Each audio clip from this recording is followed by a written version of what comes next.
my pleasure to welcome His Excellency Mr. Wawel John Charles Ramkalawan, President of Seychelles. Your Excellency, you have the floor.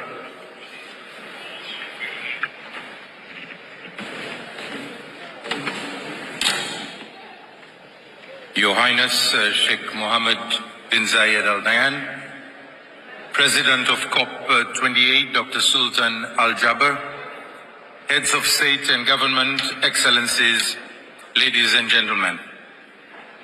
I would like to express my gratitude to His Highness Sheikh Mohammed bin Zayed Al Nahyan and to the people of the United Arab Emirates for the warm welcome and hospitality extended to my delegation and myself. I take this opportunity to congratulate you on the organization of COP28 and wish you prosperity as you celebrate your 52nd National Day.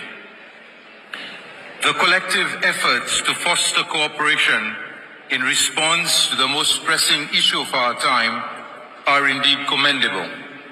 I am honored, therefore, to address this esteemed assembly on behalf of the people of Seychelles. In our shared pursuit of a sustainable future, the urgency of our deliberations here in Dubai cannot be overstated. As parties to the convention, we committed to deliver on commitments such as the USD 100 billion promise, scaling up adaptation finance, new collective quantified goal on finance, and most recently, the Loss and Damage Fund. We are yet at another COP, and I am disheartened to state that most of these commitments are yet to be fulfilled, despite the urgency required to address the climate crisis. As leaders, I call for your unwavering shift in political will that will translate into concrete actions so as to confine global temperature rise within the critical threshold of 1.5 degrees Celsius. Excellencies, ladies and gentlemen, small island developing states are on the front line of climate change, facing rising sea levels, coastal erosion, increased frequency of extreme weather events, and the loss of vital ecosystems. Whether we are high income, low income, or among the least developed countries, our specificities are the same, and what the industrialized nations emit have a direct impact on our coastlines and livelihoods. We are simply islands floating in the ocean, and therefore we must be treated as a unique and separate category when it comes to assisting us. I call on seeds to unite and support each other. As I speak, my country is experiencing devastating impacts of climate change, specifically damage to the coastline and critical coastal infrastructure caused by higher tides, frequent storm surges, and heavy rainfall. Coupled with other impacts, these are endangering the livelihoods of my people and our islands.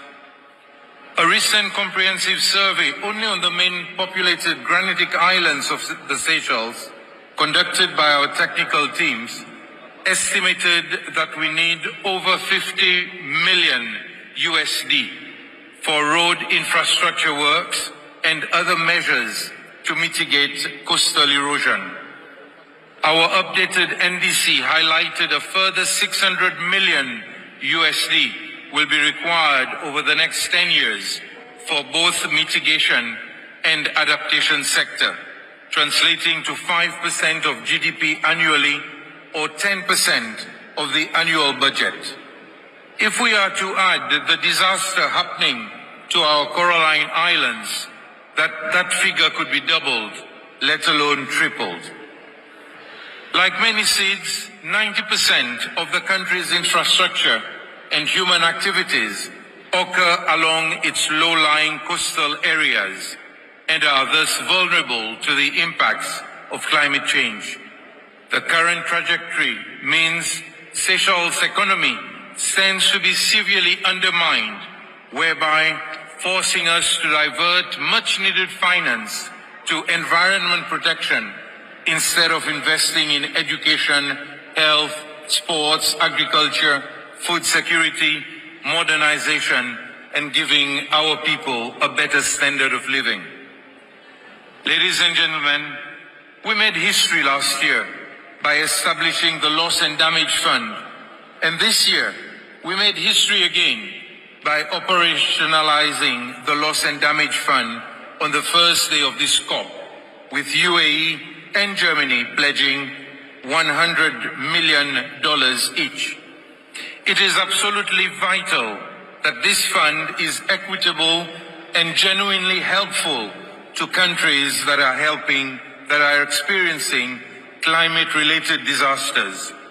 It should be inclusive enough without limiting access to finance, especially for high-income seeds like Seychelles. We need less complicated and complex financial mechanisms that will allow us seeds to easily access those financial opportunities. Again, my call is to consider our special circumstances as islands in the middle of oceans.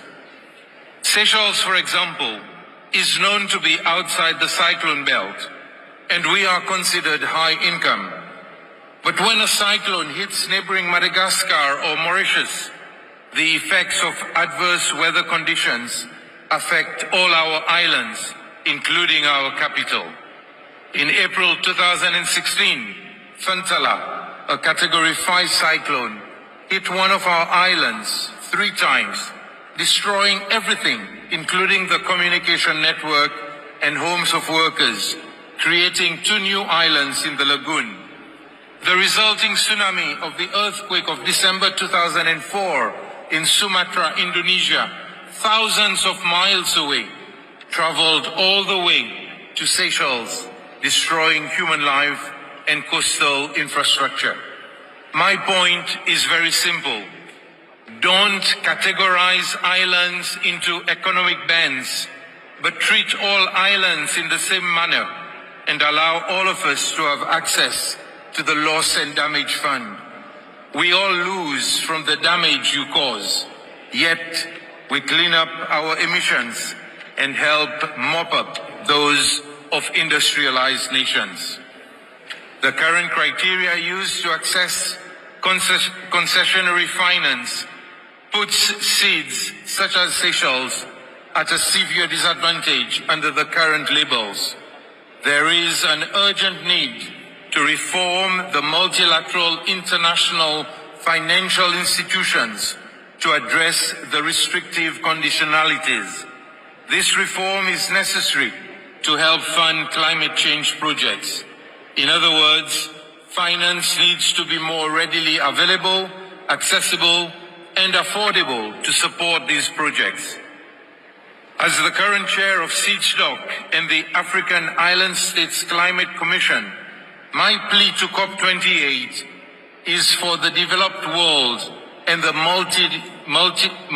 multilateral international financial institutions to have a fresh look at the seeds, which in fact are large oceanic states, and to take into account our respective particularities. Despite contributing very little to global emissions, seeds like Seychelles bear the brunt of the climate crisis.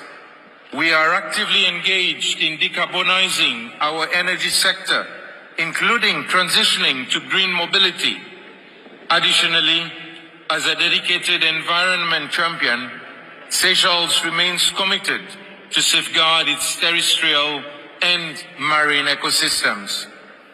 When I signed the United Nations High Seas Treaty, or the BBNJ, earlier this year at the UN, I smiled to myself because, in a sense, Seychelles had already ratified it, since we are already protecting 32% of the ocean under our care. We are protecting nearly 100% of our seagrass and that of our mangroves, and another 50% of our scarce land mass. Recent sightings of blue whales in our waters after more than 60 years' absence serves as evidence that our conservation efforts are creating a safe haven for marine life. The message is loud and clear.